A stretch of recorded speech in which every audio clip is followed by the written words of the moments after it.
milieu des moutons et autres alpagas siège une grande bâtisse que vous voyez juste derrière moi. Permettez-moi de vous présenter la salle des fêtes de la Dube. Alors chaque week-end, dans cette salle se réunissent des particuliers pour des anniversaires ou des fêtes de famille, mais aussi des entreprises pour des séminaires et autres réunions. Et c'est sur ce second point que nous allons nous intéresser pour cet épisode du mois d'octobre. Retrouvons donc Marilyn à l'intérieur de la salle afin qu'elle nous explique comment cette salle est sortie du sol, mais aussi comment préparer un bon séminaire à la Dube. C'est parti! Cette salle, en premier lieu, elle a été construite alors le début des travaux 2004, fin des travaux, tout début d'année 2005, janvier 2005. Elle était apte à recevoir du public. Elle était construite donc en premier lieu pour l'accueil pédagogique, avoir un lieu où les enfants pourront venir en cas de pluie, voilà, et puis avec les sanitaires bien sûr. Et puis l'optimiser au maximum, bien sûr, une salle comme ça, c'est aussi pour les séminaires d'entreprise, ainsi que la location pour les particuliers, fêtes de famille. Donc voilà, c'était les trois objectifs principaux, ferme pédagogique, location de salle. Et puis après, il y avait l'aire d'accueil camping-car, mais c'était Cette salle, si vous remarquez bien, elle est toute en bois. L'extérieur, intérieur, une partie en bois, il y a un petit peu de placo, mais très peu. Et ça donne un aspect chaleureux, et puis ça se marie bien dans la nature, avec tous les arbres qu'on a, voilà. Donc c'est ce qu'on voulait aussi, quelque chose qui s'intègre bien dans l'environnement et que ce ne soit pas du béton, voilà.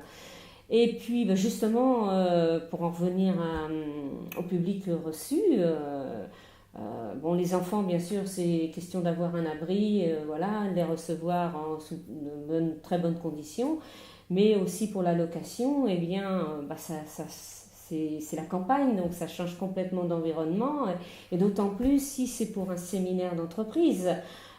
Les employés sont dans un autre milieu que leur milieu d'entreprise, ça donne un autre aspect, et pour des réunions, c'est l'idéal, quoi. C'est la nature, la campagne, des animaux, c'est vrai que c'est fabuleux.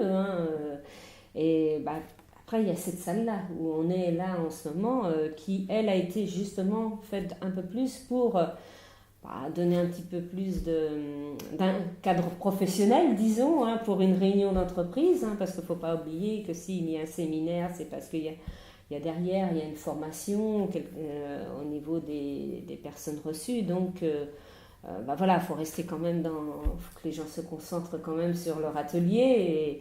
Et cette salle est plus adaptée pour une réunion. Et d'ailleurs, elle est équipée pour une réunion avec les chaises, les tables, voilà.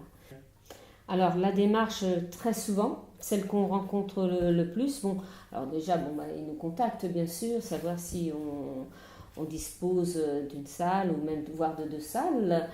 Pourquoi deux salles? Parce que il y a la partie repas aussi qui s'intègre bien souvent dans ces journées de formation ou de réunion.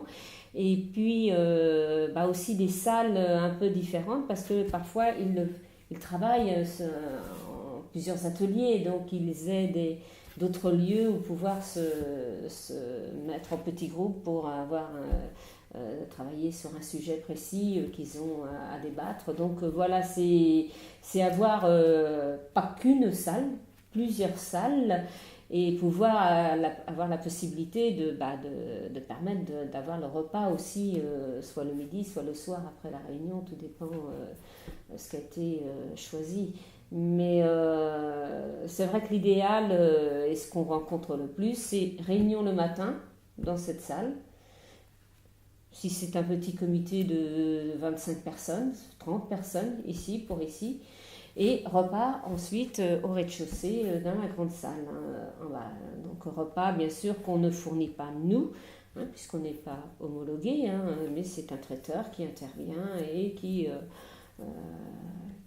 mène tout sur place, et nous, on fait les serveurs, on fait on a la dissolution nous, avec les activités de loisirs qu'on a sur notre ferme, qui est vraiment particulière, comme vous le savez, eh bien, on a les outils pour recevoir pour une réunion, on a les outils, tout ce qu'il faut pour le repas, mais il y a aussi, et ce qu'on retrouve bien souvent aussi au niveau des entreprises, il y a la partie détente, loisir.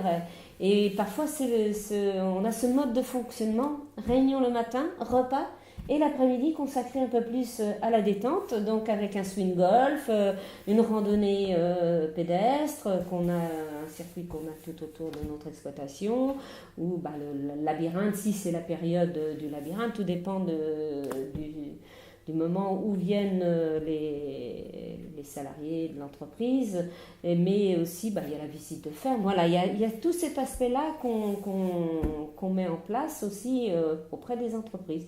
C'est une forme de service, un nouveau service, une nouvelle prestation, mais qui plaît quand même parce que il y a cet aspect travail et détente.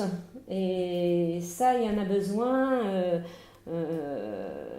Les salariés ne se connaissent pas toujours entre eux, et donc cet aspect détente permet de se voir différemment et de mieux se connaître, et après ensuite pouvoir mieux travailler dans le cadre du bureau ou de l'entreprise. Voilà. Donc c'est vrai que c'est un aspect loisir qui rentre en ligne de compte pas mal aussi au niveau des séminaires d'entreprise.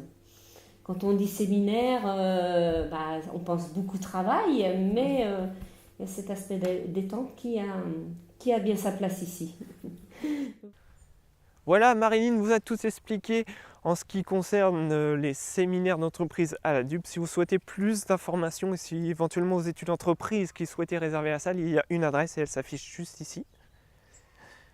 Voilà, c'est là-dessus que s'achève cet épisode sur le mois d'octobre. Je vous donne rendez-vous en novembre pour le second volet de notre épisode consacré aux réservations de particuliers, aux fêtes de famille et aux anniversaires. D'ici là, je vous souhaite un excellent mois d'octobre et on se donne rendez-vous en novembre. Bye bye.